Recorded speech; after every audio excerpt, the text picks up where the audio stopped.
Hi hello ನಮಸ್ತೆ friends, ನಾನು ನಿಮ್ಮ ಗೋವಿತಾ ಆರಿ ಎಂಬ್ರಾಯ್ಡರಿ ಕ್ಲಾಸ್ ಆ್ಯಂಡ್ ಡಿಸೈನ್ಸ್. ನಾನು ನಿಮಗೆ ಇವತ್ತು ಆರಿ ಫ್ರೇಮ್ ಹೇಗೆ ಫಿಟ್ ಮಾಡೋದಂತ ಹೇಳ್ಕೊಡ್ತೀನಿ. ಹಾಗೆ ಆರಿ ಸ್ಟ್ಯಾಂಡ್ ಹೇಗೆ ಫಿಟ್ ಮಾಡೋದಂತ ಕೂಡ ಹೇಳ್ಕೊಡ್ತೀನಿ. ಈ ಆರಿ ಸ್ಟ್ಯಾಂಡ್ ಇದೆಯಲ್ಲ, ಇದು 16 ಇಂಚಿದು. ನಾನು ಫಸ್ಟ್ ಕಲಿಯುವಾಗ ತೊಗೊಂಡಿದ್ದು. ಈಗ ಎಲ್ಲ 18 ಇಂಚ್ ಸಿಗುತ್ತೆ, ಮತ್ತು ಸ್ಕ್ವಯರಲ್ಲಿ ಕೂಡ ಸಿಗುತ್ತೆ. ಆದರೆ ಇದು ಫಸ್ಟ್ ಕಲಿಯೋರಿಗೆ ಓಕೆ, ತೊಂದರೆ ಇಲ್ಲ, ಒಂದು ಬ್ಲೌಸ್ ಕೂಡ ಹಾಕ್ಬೋದು. ಆದರೆ ಕಲಿಯುವಾಗ ನಾನು 16 ಇಂಚ್ ತೊಗೊಂಡೆ. ನೀವು ಕೂಡ ದೊಡ್ಡದು ಕೂಡ ತೊಗೊಳ್ಳಿ, ಕೂಡ ಇದು ಕೂಡ ಒಳ್ಳೆಯದೇ. ನಾನು ನಿಮಗೆ ಆರಿ ಕ್ಲಾಸನ್ನು ಫ್ರೀಯಾಗಿ ಹೇಳ್ಕೊಡೋಣ ಅಂತ ಅಂದ್ಕೊಂಡಿದ್ದೀನಿ. ಫ್ರೀ ಕ್ಲಾಸ್ ಅಂದರೆ ಎಲ್ಲ ಸ್ಟಿಚಸ್ಸು, ಬೇಸಿಕ್ ಸ್ಟಿಚಸ್ ಎಲ್ಲ ಹೇಳಿಕೊಡ್ತೇನೆ ನಿಮಗೆ. ಮೊದಲಿಗೆ ಥ್ರೆಡ್ ಸ್ಟಿಚಸ್ ಎಲ್ಲ ಕಲಿಯೋಣ. ಆಮೇಲೆ ಬೀಡ್ಸ್ ಬೀಡ್ಸ್ ವರ್ಕ್ ಹೇಗಿರುತ್ತೆ ಅಂದರೆ ಸ್ವಲ್ಪ ಈಸಿ ಇರುತ್ತೆ, ಥ್ರೆಡ್ ವರ್ಕ್ ಸ್ವಲ್ಪ ಕಷ್ಟ ಇರುತ್ತೆ. ಅದಕ್ಕೆ ಫಸ್ಟ್ ನೀವು ಥ್ರೆಡ್ ವರ್ಕ್ ಕಲ್ತ್ಕೊಂಡ್ರೆ ಆಮೇಲೆ ಬೀಡ್ಸ್ ವರ್ಕ್ ತುಂಬ ಈಸಿ, ಜಾಸ್ತಿ ಟೈಮ್ ತೊಗೊಳ್ಳೋದಿಲ್ಲ ಕಲಿಯೋಕ್ಕೆ. ಥ್ರೆಡ್ ವರ್ಕು ತುಂಬ ಇರುತ್ತೆ, ತುಂಬ ಸ್ಟಿಚಸ್ ಎಲ್ಲ ಇದೆ. ಅದೆಲ್ಲ ಬೇಸಿಕ್ ಸ್ಟಿಚಸ್ ಎಲ್ಲ ಕಲ್ತಾದ ನಂತರ ಬೀಡ್ಸ್ ವರ್ಕ್ ಕಲೀರಿ. ಆಮೇಲೆ 3D ವರ್ಕು, ಕಟ್ ವರ್ಕು ಎಲ್ಲ ಬರುತ್ತೆ. ಒನ್ ಬೈ ಒನ್ ಹೇಳ್ಕೊಡ್ತಾ ಬರ್ತೇನೆ ನಿಮಗೆ. ಯಾವುದನ್ನು ಕೂಡ ಮಿಸ್ ಮಾಡಲ್ಲ. ಮಿಸ್ ಮಾಡದೆ ನನ್ನ ಚಾನಲನ್ನು ನೋಡಿ. ಹಾಗೆ ಸಬ್ಸ್ಕ್ರೈಬ್ ಕೂಡ ಮಾಡ್ಕೊಳ್ಳಿ. ಸಬ್ಸ್ಕ್ರೈಬ್ ಮಾಡ್ಕೊಂಡು ನೋಡಿ friends, one by one classes ಹಾಕ್ತಾ ಇರ್ತೀನಿ. ನಿಮಗೆ ಎಲ್ಲ ಕ್ಲಾಸಸ್ ಕೂಡ ಫ್ರೀಯಾಗಿ ಕೊಡ್ತೇನೆ. ಕೆಲವು ಚಾನಲ್ಗಳಲ್ಲಿ ಫ್ರೀ ಅಂತ ಸ್ಟಾರ್ಟ್ ಮಾಡ್ತಾರೆ, ಆದರೆ ಒಂದು 2-3 ಕ್ಲಾಸಿಗೇ ಆನ್ಲೈನ್ ಕ್ಲಾಸ್ ಅಂತ ಹೇಳಿ ಹಣ ತಗೊಳ್ಳೋಕೆ ಸ್ಟಾರ್ಟ್ ಮಾಡ್ತಾರೆ. ನಾನು ಹಾಗೆ ಮಾಡಲ್ಲ, ಎಲ್ಲ ಕ್ಲಾಸ್ ಕೂಡ ಫ್ರೀಯಾಗಿ ಹೇಳ್ಕೊಡ್ತೇನೆ. ನೋಡಿ ಫ್ರೆಂಡ್ಸ್.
ಓಕೆ ಫ್ರೆಂಡ್ಸ್, ಇದೇನೆಂದರೆ ಸ್ವಲ್ಪ ಫ್ರೀಯಾಗಿ ಲೂಸ್ ಮಾಡ್ಕೊಳ್ಬೋದು. ಇದರಲ್ಲಿ ಫಿಟ್ಟಿಂಗ್ ಮಾಡ್ಕೋಬೋದು. ನೀವು ಟೈಟ್ ಕೂಡ ಮಾಡ್ಕೋಬೋದು, ಇನ್ನೂ ಅಗಲ ಕೂಡ ಮಾಡ್ಕೋಬೋದು, ಕಮ್ಮಿ ಕೂಡ ಮಾಡ್ಕೋಬೋದು. ಹಾಗೆ ಫ್ರೇಮ್ಗೆ ಬಟ್ಟೆಯನ್ನು ಫಿಕ್ಸ್ ಮಾಡೋದು ಹೇಳ್ಕೊಡ್ತೇನೆ. ಬಟ್ಟೆ ಅಂದರೆ ನೀವು ಬೇರೆ ಬೇರೆ ಥರ ಬಟ್ಟೆ ತೊಗೊಳಕ್ಕಿಂತ ಪಾಪ್ಲಿಂಗ್ ಕ್ಲಾತ್ ಬರುತ್ತಲ್ವ, ಈ ಪಾಪ್ಲಿಂಗ್ ಕ್ಲಾತನ್ನು ಯೂಸ್ ಮಾಡಿ. ಇದೇನೆಂದರೆ ಫ್ರೇಮ್ಗೆ ನಾನು ಟೇಪ್ ಸುತ್ತಿದ್ದೀನಿ, ಅಂದರೆ ಕ್ಲಾತ್ ಟೈಟಾಗಿ ಕೂರಬೇಕು ಅಂತೇಳಿ. ಅದು ಕ್ಲಾತಿಗೆ ಅಂದರೆ ಮರದ್ದಲ್ವ ಅದು ಸ್ವಲ್ಪ ಕ್ಲಾತೆಲ್ಲ ಸಿಕ್ಕಾಕ್ಕೊಂಡು ಹರಿತದೆ.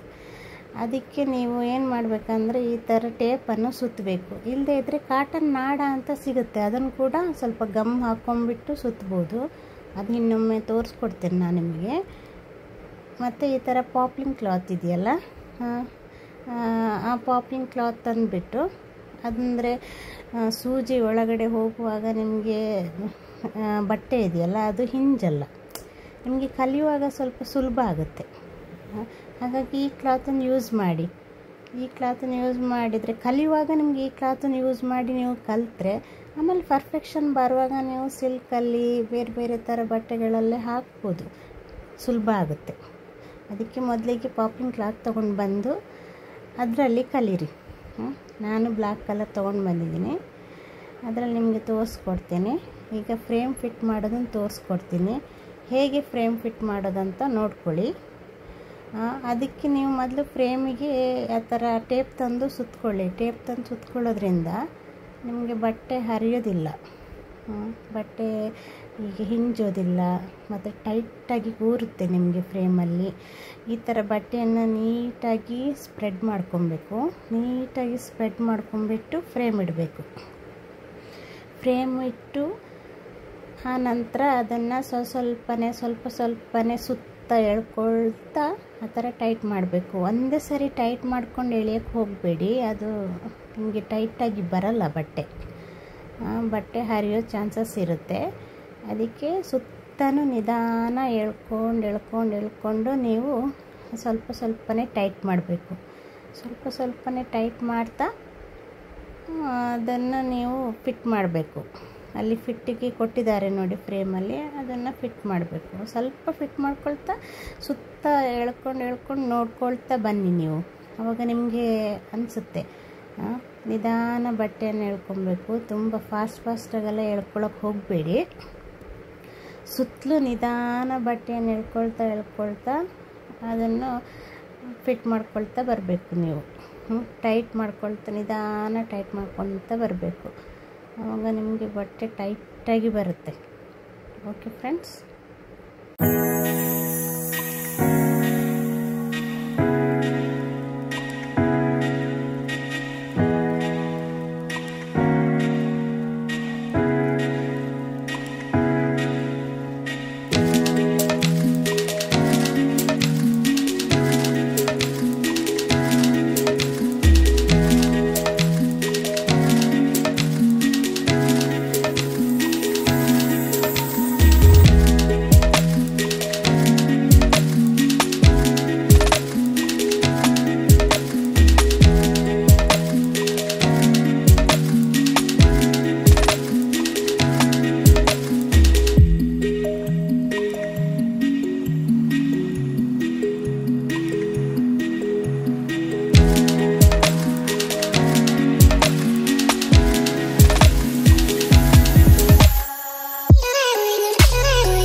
ನೋಡಿ ಫ್ರೆಂಡ್ಸ್, ಈ ಥರ ಹೊಡೆದು ನೋಡಿ, ಆವಾಗ ಟಕ್ ಅಂತ ಸೌಂಡ್ ಬರುತ್ತೆ ನಿಮಗೆ. ಈ ಥರ ಹೊಡೆದು ನೋಡಬೇಕು ನೀವು. ಆಗ ಟೈಟಾಗಿದೆ ಅಂತ ನಿಮಗೆ ಅನಿಸುತ್ತೆ, ನಿಮಗೇ ಗೊತ್ತಾಗುತ್ತೆ ಆ ಥರ ಹೊಡೆದು ನೋಡುವಾಗ ಟೈಟ್ ಇದೆ ಅಂತ ಹೇಳಿ. ಬಟ್ಟೆ ಟೈಟಾಗಿ ಕೂತಿದೆ ಅಂತ ಆ ಥರ ಚೆಕ್ ಮಾಡ್ಕೊಳ್ಳಿ. ಆಮೇಲೆ ಫ್ರೇಮ್ನಲ್ಲಿ ಆ ಕಡೆ ಇದೆಯಲ್ಲ ನಟ್ಟು, ಆ ಥರ ನಟ್ಟಿರುವಾಗ ಮೇಲ್ಗಡೆ ಫ್ರೇಮಲ್ಲಿ ಕೂಡ ಸ್ಕ್ರೂ ಇದೆ ನೋಡಿ ಟೈಟ್ ಮಾಡಲಿಕ್ಕೆ. ಅದನ್ನು ಒಂದೇ ಕಡೆ ಬರೋ ಹಾಗೆ ಫ್ರೇಮ್ನ ಇಟ್ಕೋಬೇಕು. ಫ್ರೇಮ್ನ ಇಟ್ಕೊಂಡ್ಬಿಟ್ಟು ಕರೆಕ್ಟಾಗಿ ಸೆಟ್ ಮಾಡ್ಕೊಬೇಕು. ಅದು ಒಳಗಡೆ ಕೂತ್ಕೊಳ್ಳುತ್ತೆ. ರೌಂಡ್ ಇದೆಯಲ್ಲ ಐರನ್ ಇದು, ಅದು ಕರೆಕ್ಟಾಗಿ ಫ್ರೇಮ್ ಒಳಗೆ ಕೂರಿಸ್ಬೇಕು ನೀವು. ಆಗ ಬಟ್ಟೆ ಆ ಕಡೆ ಈ ಕಡೆ ಹೋಗೋದಿಲ್ಲ, ಜಾರೋದಿಲ್ಲ, ಟೈಟಾಗಿ ಕೂರುತ್ತೆ. ನೀಟಾಗಿ ಕೂರಿಸ್ಕೊಂಡು ಆನಂತರ ನೀವು ಸ್ಟಾರ್ಟ್ ಮಾಡಬೇಕು ವರ್ಕು. ಮತ್ತು ಟೈಟ್ ಇದೆಯಾ ಅಂತ ಚೆಕ್ ಮಾಡ್ಕೊಂಡು ನೋಡಿ ಒಮ್ಮೆ. ಇಲ್ಲದೇ ಇದ್ದರೆ ನಿಮಗೆ ವರ್ಕ್ ನೀಟಾಗಿ ಬರಲ್ಲ. ಬಟ್ಟೆ ಒಳಗೆ ಹೋಗ್ತಾ ಇದ್ದರೆ ನೀಟಾಗಿ ಟೈಟಾಗಿದೆಯಾ ಅಂತ ಚೆಕ್ ಮಾಡಿಕೊಂಡು ಆನಂತರ ವರ್ಕ್ ಸ್ಟಾರ್ಟ್ ಮಾಡಿ. ನೋಡಿ ಫ್ರೆಂಡ್ಸ್, ಇವತ್ತಿನ ಕ್ಲಾಸಲ್ಲಿ ನಿಮಗೆ ಫ್ರೇಮ್ಗೆ ಬಟ್ಟೆ ಹೇಗೆ ಹಾಕೋದು ಮತ್ತು ಸ್ಟ್ಯಾಂಡನ್ನು ಹೇಗೆ ಫಿಟ್ ಮಾಡ್ಕೊಳ್ಳೋದು ಅಂತ ನಿಮ್ಗೆ ಹೇಳ್ಕೊಟ್ಟಿದ್ದೀನಿ. ನೆಕ್ಸ್ಟ್ ಕ್ಲಾಸಲ್ಲಿ ನಿಮಗೆ ಇಂಟ್ರೊಡ್ಯೂಸ್ ಮಾಡ್ಕೊಳ್ತೀನಿ, ನಿಮಗೆ ಫಸ್ಟ್ ಏನೇನು ಮಟೀರಿಯಲ್ಸ್ ಬೇಕು ಅಂತ. ನಿಮಗೆ ಸ್ಟಾರ್ಟಿಂಗ್ ಕಲಿಯುವಾಗ ಏನೇನು ಮಟೀರಿಯಲ್ಸ್ ಬೇಕು ಅದನ್ನು ನಿಮಗೆ ಹೇಳ್ಕೊಡ್ತೀನಿ, ತೋರಿಸ್ಕೊಡ್ತೀನಿ ಯಾವ್ದ್ಯಾವ್ದು ಬೇಕಂತ. ಬೇಸಿಕ್ ಅಷ್ಟೇ. ಓಕೆ ಫ್ರೆಂಡ್ಸ್, ಬಾಯ್.